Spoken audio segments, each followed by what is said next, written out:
السلام عليكم ورحمة الله وبركاته. عاملين ايه؟ يا رب تكونوا بخير. وحشتوني جدا جدا جدا. النهارده جاي لكم فيديو جديد. انزلوا حالا حطوا لايك للفيديو ده واشتركوا في القناة لو لسه مش مشتركين، ويلا بينا نبدأ الفيديو بتاعنا. يا جماعة احنا النهارده ان شاء الله هنصور في بيتنا الجديد اول فيديو. الفيديو ده انا اخدت الشقة دي جديدة، وهنسيب ان شاء الله الشقة القديمة بتاعتنا. ان شاء الله ان شاء الله هنسكن في الشقه دي. انا خدت الشقه دي علشان هي اوسع شويه، وانا الشقه التانية ما بعرفش اتحرك فيها قوي، والعفش بتاعي كتير وهي صغيره، فانا حبيت بس ان انا اغير. وفي نفس الوقت عقد الايجار بتاعي هناك خلص، وهم يعني رفعوا عليا الايجار يعني جامد، فانا ما حبيتش ان انا اجدد هناك، وقلت ان انا اشوف شقه تانية تكون اوسع، وفي نفس الوقت ان هي تكون مريحه ليا اكتر، وان انا عايزه اغير يعني كده. خصوصا ان هناك ما عنديش بلكونه، وانا الصراحه مفتقده موضوع البلكونه ده جدا، لان انا نفسيا من الناس اللي بتحب تقعد في البلكونه بالليل كده، بحس براحه نفسيه. فان شاء الله النهارده بيتنا الجديد. عايزه اقول لكم الشقه دي انا هنزل لكم فيديو دلوقتي هوريكم شكلها اول لما خدتها على طول. عايزه ثواني يا مهند. عايزه اقول لكم اول ما خدتها كانت الصراحه فيها حاجات كتير عايزه تتعمل. يعني احنا عملنا الكهرباء وعملنا السباكه، وعايزه اقول لكم في حاجات معجونه اهي شايفينها. يعني المعجون ده انا اللي عملته. حاجات كده تلقيط في الحيطان، فانا ظبطت الدنيا. دلوقتي هوضح لكم الدنيا اكتر في التصوير، وهوضح لكم كمان وانا بعمل الشقه هتبقى شكلها عامل ازاي. انا لقطتها معجون وصلحنا السباكه والكهرباء كلها، والنهارده دلوقتي ان شاء الله هنعمل مع بعض وش البطانه، وبعد كده هنعمل اللون اللي احنا عايزينه. يعني احنا هنديها وشين. اول وش عشان بصوا الالوان بتاعتها صعبه قوي، فانا هديها وش. ثواني يا مهند. هديها وش الاول زي بطانه، وبعد كده هديها وش البياض.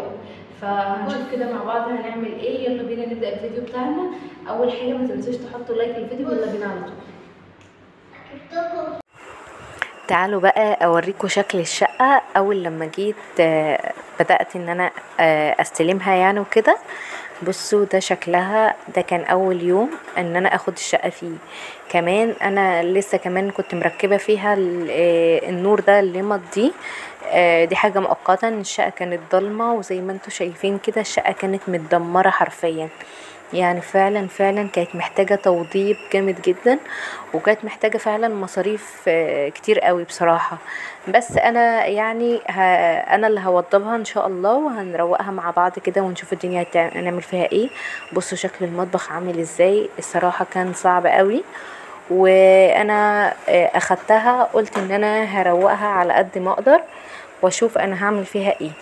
هنا كانت الصالة والمطبخ والحمام، ودي كانت اوضة الاطفال. بصوا زي ما انتوا شايفين كان فيها نسبة رطوبة عالية، بس انا قلت ان انا هصلح فيها على قد ما اقدر، وهغير الالوان دي خالص، وهعمل فيها حاجات كده بسيطة وسيمبل وديكورات كده، بحيث ان انا اعرف ان انا اقعد فيها. طبعا الوضع ده انا ما اقدرش اقعد فيها خالص. تمام كده. بصوا هنا دي اوضه النوم، ودي البلكونه. عايزه اقول لكم الشقه ما كانتش مجروحه خالص، وما شاء الله البلكونه بتاعتها واسعه. وهنا كان جنب الدائري، وقدامي مفيش اصلا بيوت عاليه، تقريبا انا في الدور الخامس. هنا بقى اوضه الاطفال، وادي الصاله. عايزه اقول لكم ما شاء الله الشقه واسعه وجميلة، بس هي متبهدلة جدا. فاحنا هنحاول ان احنا نعالج بقى. تمام. بوريكم شكل المطبخ تاني علشان نشوفه بقى بعد ما خلص. انا بصراحة كنت عايزة اصور لكم كل حاجة انا هعملها، وانا اللي هبيض الشقة بنفسي، وانا اللي هنضفها بنفسي. مش هجيب حد، يعني مش هجيب نقاش، ومش هجيب حد يعني يعمل لي المطبخ ولا الكلام ده خالص. انا اللي هعملها بنفسي. بس انا كنت عايزة الصراحة اصور معاكم كل حاجة، بس للأسف الصراحة كان الجو حر جدا. انا واخداها بقالي تقريبا حوالي شهر دلوقتي. يعني انا الفيديو ده انا مصوراه تقريبا من شهر. فعايزه اقول لكم انا كان نفسي ان انا اصور لكم كل حاجه، بس للاسف في الوقت ده كان الجو حر جدا، وكمان الميه كانت مقطوعه في العماره كلها بسبب ان الموتور كان بايظ، فكانوا بيصلحوه، وانا كنت عايزه طبعا يعني اعمل كل حاجه. فطبعا بعد ما وجود الميه وكمان الجو حر، فللاسف الموضوع كان صعب جدا، وقلت لا خلاص انا هصور لكم على قد ما اقدر، وبعد كده هبقى اقول لكم انا عملت ايه بالتفاصيل، يعني هحكي لكم المراحل اللي انا عديت بيها. تمام كده، لان انا ما كانش عندي غير مروحه واحده، والمروحه دي كانت ضعيفه جدا وما بتجيبش هوا، فكان للاسف الجو حر وما كنتش قادره ان انا استحمل اللبس اللي انا لابساه ده من غير مروحه، وكمان في شغل يعني وكده. بصوا انا هنا جبت البوهيه دي، البطانه. تمام، البطانه دي انا جبتها، كان الجردل سعره مش غالي، تقريبا كان حوالي 190 جنيه. فزودت عليها ميه وهبدأ كده ان انا ادهن الحيطة، هديها وش بطانة. تمام، هنا بقى لقيت نفسي ان انا معرفتش اقلب البوهية كويس، فطبعا كانت بصوا يعني كانت المية فوق والبوهية تحت، فانا معرفتش اقلبها كويس، فهفصل الفيديو اقلب البوهية كويس، وبعد كده ارجع اكمل تاني معاكم.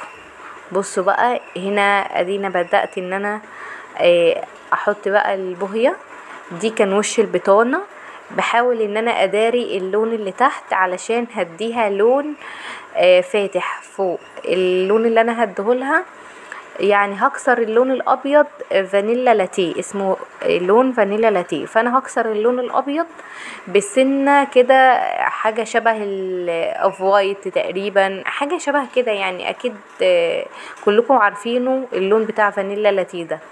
هنا بقى انا بحاول ان انا لقيت ان البوهية مركزة في الجردل من تحت، فانا بحاول ان انا اجيبها واعمل وش البطانة زي ما انتوا شايفين، بحاول ان انا اداري اللون اللي تحت علشان لما اديها الوش اللي فوق هتبقى كلها تبقى تمام. بصوا بقى شايفين هي كده الوش البطانة ده اصلا لونه ابيض. طبعا مهند كان بيساعدني، وانا حاولت ان انا انام كنزي في الوقت ده، فكوكي نامت، وبعد كده انا سهرت انا ومهند، وكنت بعمل انا هو. بصوا بقى مهند عمال بقى بيلعب، فانا هفصل الكاميرا ونرجع تاني مع بعض. بصوا ده شكل البطانة بقى، شايفين انا كده داريت اللون اللي تحت تقريبا، يعني 90% هو الدارة. بس عايزة اقول لكم كمان ان هي كده لسه ما نشفتش، عايزه اقول لكم لما هتنشف هتلاقوا الحيطه كلها بقت بيضه. يعني بعد ما نشفت لقيت ان الحيطه بقت بيضه كلها، وما كانش تقريبا في اثر للون اللي تحت خالص. يعني انا هنا حاولت ان انا ازود اللون البطانه علشان يتدرى خالص، بس اصلا هي بعد ما خلصت، بعد ما نشفت، لقيت ان البطانه ان الحيطه كلها ابيض. بصوا ما بقاش فيه اي اثر للون اللي تحت. ان شاء الله هصور لكم بقى الشقه بعد ما خلصت خالص. انا وريتكم ان انا اللي بعمل بنفسي، وهصور لكم الشقه بعد ما خلصت خالص. طبعا انا دلوقتي فرشت والدنيا بقت تمام وكل حاجه بقت كويسه، وهحكي لكم الخطوات بالظبط اللي انا عملتها عشان انا للاسف معرفتش اصور لكم كل حاجه، مع اني كان نفسي ان انا اصور لكم كل حاجه، بس هحكي لكم التفاصيل بالظبط والخطوات اللي انا عملتها. عايزاكم تدعوا لي كده دعوه من قلبكم، وكمان ان احنا نكمل مع بعض ان شاء الله الفتره اللي جايه. بحبكم قوي، واشوفكم تاني الفيديو اللي جاي، وباي باي.